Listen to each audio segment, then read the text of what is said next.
শাস্তি কাদের হবে?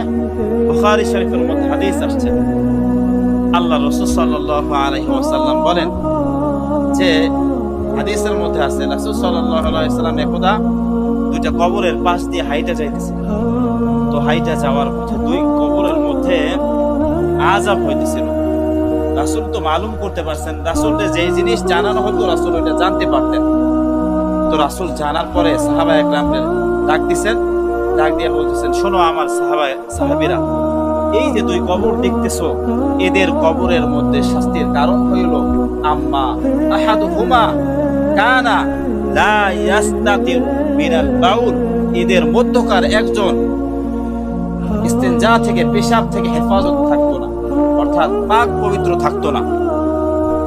আমরা তো আমাদের মধ্যে অনেক ভাই এমন আছে, ইস্তেনজা করলাম রাস্তার পাশে, বাস দাঁড়াইয়া উঠা চইলা যায়, পেশাব আমার শরীরের মধ্যে লাগতে থাকে, আমার পাজামার মধ্যে পেশাব লাগতে থাকে। অথবা যারা হচ্ছে যাইয়া পেশাব আমরা করি ঠিকভাবে জায়গা দেখাও করি না, যে কোন জায়গায় করলে আমার গায়ে সিটটা আসবে, কোন জায়গায় করলে আমার গায়ে সিটটা আসবে না, এই জিনিসটাও আমরা খেয়াল করি না। অথচ পেশাব থেকে হেফাজতে না থাকার কারণে কবরের মধ্যে শাস্তি হইতেছে। কে বলছে বলেন? আল্লাহ রাসূল সাল্লাল্লাহু আলাইহি ওয়াসাল্লাম বলেছেন, ওয়া আম্মাল আখার, আর অন্য এক কবরের মধ্যে যে আছে তার ব্যাপারে বলা হয়েছে, তার অবস্থা হইল কানা ইয়ামশি বিন নামিমা, সে প্রতিদিন চগলখুরি কইরা কইরা বেড়াইতো। এর দোষ ওর কাছে, ওর দোষ ওর কাছে, এই দোষ চর্চা কইরা বেড়াইতো। ইয়ামশি বিন নামিমা, প্রতিদিন এর ওর দোষ চর্চা করত। এই দোষ চর্চার ফলে তার কবরের মধ্যে শাস্তি হইতেছে। এবার চিন্তা করেন, এই যে যেই দুই গুনাহের কথা বলা হয়েছে, এটা আমাদের সমাজের আদত হয়ে গেছে। আমাদের সমাজের ম্যাক্সিমাম মানুষ তাদের পেশাব করার পরে ঢিলাকুলুক ব্যবহার করে না, টিস্যু ব্যবহার করে না ম্যাক্সিমাম মানুষ। অথবা ব্যবহার করলেও ইস্তেনজাখানা ইস্তেনজা করার যতটুকু আদব আছে, কোন জায়গায় ইস্তেনজাটা করলে ছিটটা আমার গায়ে আসবে না, কোন জায়গায় করলে ছিটটা আসবে, এই বিষয়গুলোকে আমরা অধিকাংশ খেয়াল করি না। অথচ রাসূল হাদিসের মধ্যে বলছেন কি, পেশাব থেকে না বাইচা থাকার কারণে কি হইবে? কবরের শাস্তি হইবে।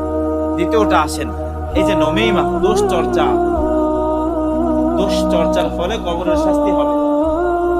দোষ চর্চা দেখেন না, আমরা আজকে ভালোই বৈশা বৈশা হাসতে হাসতে মানুষের গীবত কইরা ফেলাই, চা খাইতে খাইতে মানুষের দোষ চর্চা করি, ভাত খাইতে খাইতে, ভাত খাওয়া তো একটা সওয়াবের কাজ, ঘুমানো একটা সওয়াবের কাজ, এই সওয়াবের কাজ করা অবস্থায় আমরা গুনাহ করি। নামাজের কাতারে মুসল্লি দাঁড়াইয়াও আর একজনের গীবত করে, নামাজের কাতারে মুসল্লি দাঁড়াইয়া কি করে? আর একজনের গীবত করে। পুরো সহজ বানিয়ে ফেলেছে এই দুই কাজরে। এজন্য আল্লাহ তাআলা আমাদেরকে সদা সর্বদা পাক পবিত্র থাকার তৌফিক দান করুক। আমাদের দেশে তো এক মহামারী চলতেছে, আরেকটা সমস্যা বড়, আমাদের দেশের ম্যাক্সিমাম মানুষ বিবাহের পরে, রাত্রবেলা সহবাসের পরে ওই সময় গোসল করে না। তারা মনে করে যে ওই সময় গোসল না করলেও হবে, একসাথে সকালবেলা গোসল টোসল কইরা যে যার অফিস করতে যায়, যে যার কাজে বের হয়। ঠিক কিনা বলেন না? হয়তো আমি ভুল হইতে পারি, যাই হোক, আলোচনা আসছে যখন বলি, আপনারা যেহেতু কেউ ঠিক বলতেছেন না, তাহলে আমার কথা ভুল হইতে পারে। বাকি যদি এই অভ্যাস কারোর হয়, এই আদত কারোর হয়, এই লং টাইম সময় পর্যন্ত গোসল না কইরা থাকে, তাহলে এই কারণে সে অপরাধী, এটা একটা গুনাহের কাজ। আল্লাহ তাআলার অভিসম্পাত নাজিল হইতে থাকে এই সময়ের মধ্যে। তো সহবাসের পরপরই গোসল করার বিধান আসছে শরীয়তে। হ্যাঁ, যদি কারোর ওযর থাকে, কোনো ব্যক্তি যদি মাযুর হয়, ঠান্ডায় প্রাণ নাশের মতো কোনো কারণ যদি সংঘটিত হয়, প্রাণ নাশ মানে ঠান্ডায় জীবন চলে যাবে, অথবা স্বাস্থ্যগত ক্ষতি হবে, অথবা জ্বর হয়ে যাইবে, অথবা কোনো রোগ হইবে, এই কারণগুলো যদি না থাকে, তাহলে গোসল ফরজ হওয়ার সাথে সাথে গোসল করতে হবে। গোসল ফরজ হওয়ার সাথে সাথে গোসল করতে হবে। আল্লাহ তাআলা আমাদেরকে সদা সর্বদা পবিত্রভাবে থাকার তৌফিক দান করুক। আর দ্বিতীয় বিষয় বলা হয়েছে মানুষের দোষ চর্চা। মানুষের দোষ চর্চার ছোট্ট গুনাহের কথা বলা হয়েছে কবরের শাস্তি।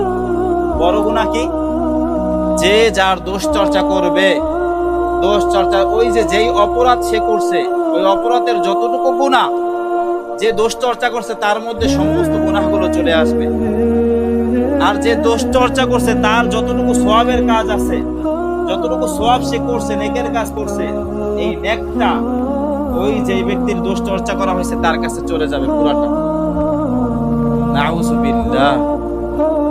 চিন্তা করছেন কত বড় গুনাহ, কত বড় বিষয়। কিন্তু এটারে আমরা হচ্ছে যাইয়া একটা স্বাভাবিক বিষয় বানায় ফেলাইছি। মানুষের দোষ বলাটা একদম স্বাভাবিক বিষয় বানায় ফেলাইছি। মসজিদে সওয়াবের কাজ করতে আসি, নামাজ পড়তে আসি, সেখানে আইসাও আমার জবান থেকে, আমার মুখ থেকে অন্য মানুষ রেহাই পায় না, সে ছাড় পায় না।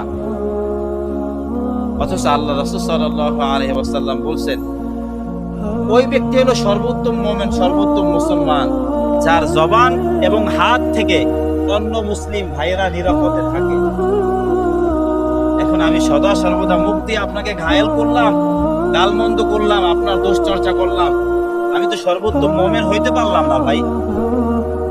আল্লাহ তাআলা আমাদেরকে হেফাজত করুন।